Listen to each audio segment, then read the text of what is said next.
All right, today we're going to tackle a problem that, let's be real, plagues just about every growing tech company. That chaotic, kind of insecure mess of deployment pipelines. We're going to walk through a really powerful, secure pattern for managing your deployments on Google Cloud. And I promise it will transform your process from a liability into a major asset. So if you're tired of pipeline chaos, you are in exactly the right place. Look, let's just be honest. As your company gets bigger, so does the mess of your deployments. What probably started out as a simple, easy process has blown up into dozens of different pipelines, each one with its own weird quirks, its own secrets, and its own potential security holes. It's such a common problem, and it's a silent killer of both productivity and security. But there is a very, very elegant way to fix it. You know, this chaos actually has a name: CI/CD sprawl. It's what happens when you let every single development team build their own deployment infrastructure. It sounds good, right? Autonomy. But what it really delivers is this mountain of hidden technical debt that is an absolute nightmare to manage and to secure. And the symptoms of this sprawl, they're probably going to sound painfully familiar. You've got inconsistent security from one team to the next. You've got powerful production secret keys just scattered all over the place, which dramatically increases your attack surface. There's no single source of truth for deployments, which makes audits just a nightmare.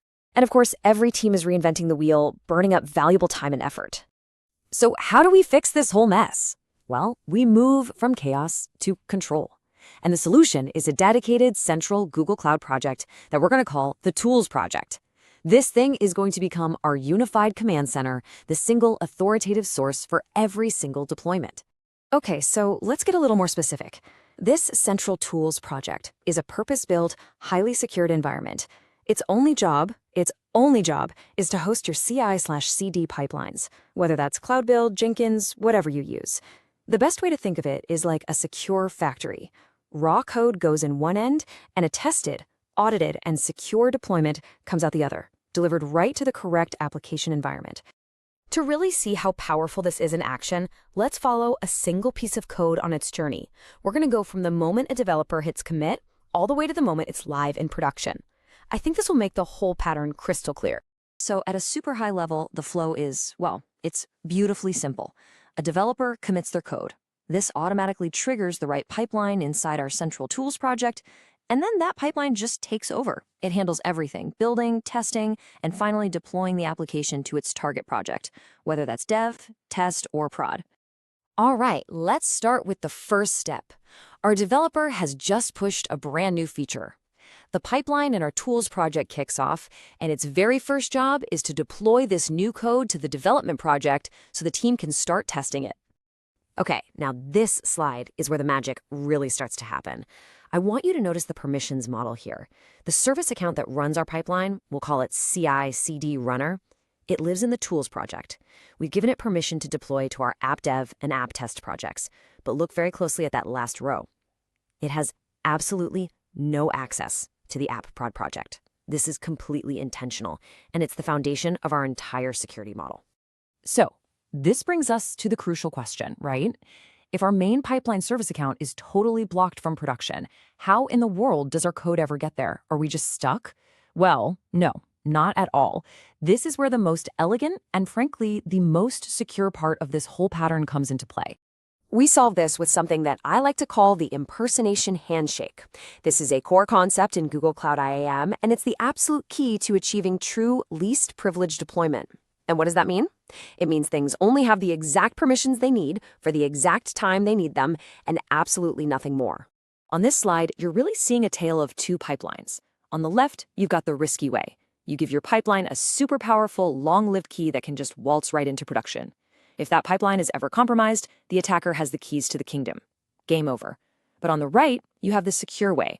Our pipeline has zero direct access. Instead, it has to ask for permission to temporarily act as another account that does have access. And that access is short-lived, it's fully audited, and it is tightly controlled. Here is the absolute best way to think about it. Our pipeline temporarily wears the uniform of a trusted production deployer. Our CI/CD runner's service account gets a special permission to impersonate, to basically put on the uniform of a highly restricted service account that lives in the production project. This production-specific account can only deploy the app. It can't do anything else. And as soon as the deployment is done, our pipeline takes that uniform off, and poof, its temporary powers just vanish.